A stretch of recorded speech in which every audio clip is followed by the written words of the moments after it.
Hello friends, welcome to my YouTube channel NK academy. Friends, video के इस भाग में आज हम उसी टॉपिक को आगे बढ़ाते हुए हम एक नए कॉन्सेप्ट के बारे में डिस्कस करेंगे। वीडियो स्टार्ट करने से पहले आपसे एक हम्बल रिक्वेस्ट है कि अभी तक आपने अगर हमारे चैनल को सब्सक्राइब नहीं किया है तो हमारे चैनल को सब्सक्राइब करें ताकि हमारी आने वाली कोई भी नई वीडियो का नोटिफिकेशन आपको सबसे पहले उपलब्ध हो। वीडियो आपका छोटा रहेगा, इसलिए बिना स्किप किए हुए वीडियो पूरा लास्ट तक देखेंगे। किसी भी प्रकार की समस्या होने पर आप कमेंट बॉक्स में मुझे बता सकते हैं ताकि उस समस्या का समाधान करके आपको उससे अच्छा वीडियो प्रोवाइड कराया जा सके।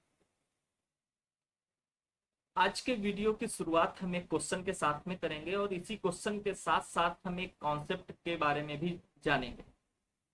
देखिएगा, क्वेश्चन है आज आपका, आप सभी लोग अपनी स्क्रीन पर देख पा रहे होंगे। आज का जो क्वेश्चन है वो क्या कह रहा है, चलिए समझते हैं। क्वेश्चन है टाइप 2 आपका क्या है, किन्हीं दो समीकरणों के अनुसार किसी बिंदु की स्थिति, बिंदु 2,1 की स्थिति समीकरणों 2x + 3y - 1 = 0 और x + y + 6 = 0 के अनुसार कहाँ हो। जब भी आपको इस प्रकार का कोई क्वेश्चन दिया जाए तब आपको सबसे पहले दी गई रेखाओं को चतुर्थांश पर प्रदर्शित कर लेना है और बिंदु को भी चतुर्थांश के हिसाब से भी उसको प्रदर्शित कर देना। चतुर्थांश पर किसी भी पॉइंट या किसी भी रेखा को प्रदर्शित करने के लिए हमें इंटरसेप्टिंग पॉइंट पता होने बहुत जरूरी है। किसी भी रेखा का इंटरसेप्टिंग पॉइंट ज्ञात करने के लिए आपको अंतःखंड समीकरण फार्मूला भी पता होना चाहिए। तो अंतःखंड समीकरण का फार्मूला क्या होता है, समझते हैं। अंतःखंड समीकरण क्या होता है, फार्मूला x/a + y/b = 1। दी गई समीकरणों को हमको सबसे पहले इस फॉर्म में चेंज कर लेना है। तो आपको समीकरण दी गई है, आपकी पहली समीकरण क्या है, 2x + 3y - 1 = 0। तो ये क्या हो जाएगा, 2x + 3y = 1। तो इस हिसाब से x अक्ष द्वारा कटा अंतःखंड कितना हो जाएगा, 1/2 और y अक्ष पर कटा अंतःखंड कितना हो जाएगा, 1/3। तो इस प्रकार x अक्ष पर कितना अंतःखंड 0.5 और y अक्ष पर 0.3। यहां तक आपको समझ में आ गया। इसी प्रकार से सेम जो है हमको दूसरी रेखा का भी अंतःखंड ज्ञात करना है।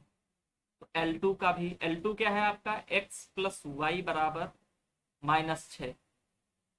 तो इसको -6 से डिवाइड करते हैं तो ये हो जाएगा आपका 1।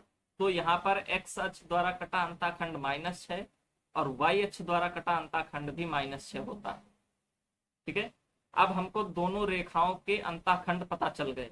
अब हमको इन रेखाओं को चतुर्थांश में प्रदर्शित करने के लिए पहली रेखा की अगर बात करेंगे तो x अक्ष पर 0.5 कट कर रहा है, 0.5, और y अक्ष पर कितना कट कर रहा है, 0.3। तो 0.3 ये हो गया y अक्ष पर। तो इस प्रकार जो हमको लाइन मिलेगी वो लाइन कौन सी बनेगी आपकी, ऐसे होकर के जाएगी। ठीक है, सेम इसी तरह से आपको क्या करना है दूसरी लाइन के लिए, ये क्या है आपकी L1।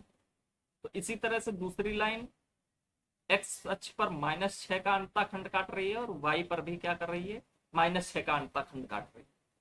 तो इस प्रकार जो आपकी लाइन जाएगी वो कुछ इस प्रकार की जाएगी, यहां से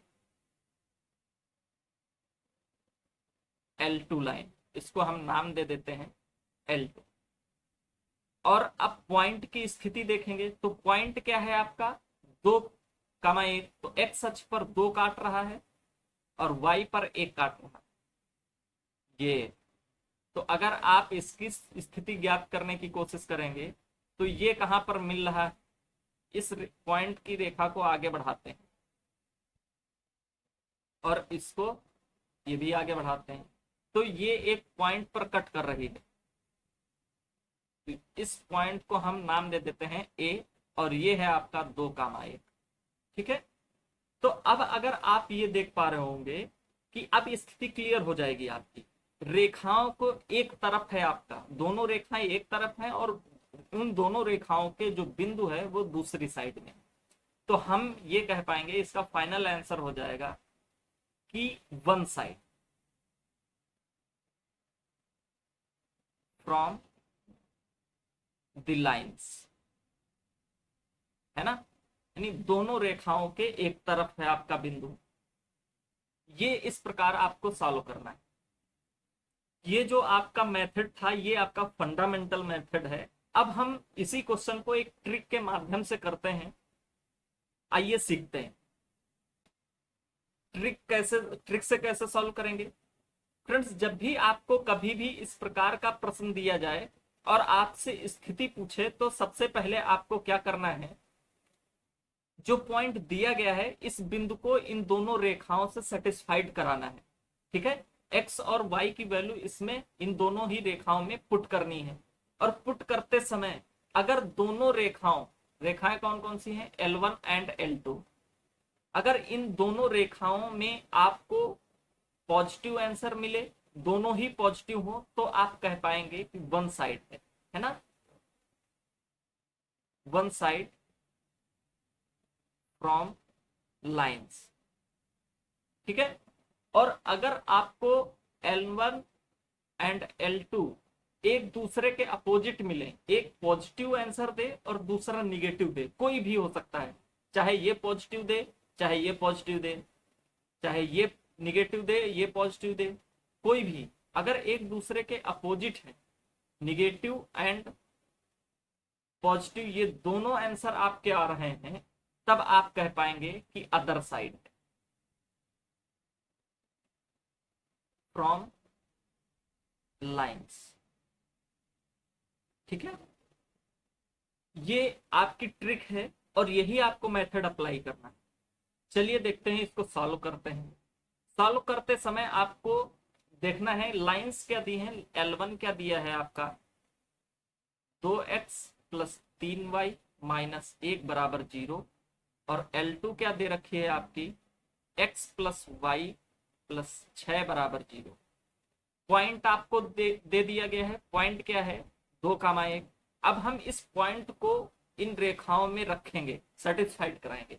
तो 2 गुणे 2 प्लस 3 गुणे 1 माइनस 1 बराबर 0। तो ये कितना हो जाएगा, 2 दूनी 4 प्लस 3 एकम 3 माइनस 1 बराबर 0। तो यहां से आप देख पा रहे हैं आपको पॉजिटिव आंसर मिल गया। क्या आंसर मिला, पॉजिटिव। इसमें पुट करने से हमको देखते हैं 2 प्लस 1 प्लस 6 बराबर 0, ये भी पॉजिटिव आपका आंसर दे रहा है।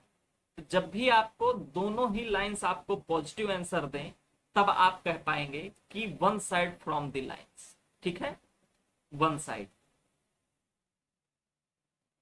From lines. ठीक है, पॉइंट कहां पर स्थित है, एक तरफ। तो इस प्रकार इसको सॉल्व करना है। अब मिलते हैं एक नए क्वेश्चन के साथ में, एक नए वीडियो में। तब तक के लिए थैंक यू।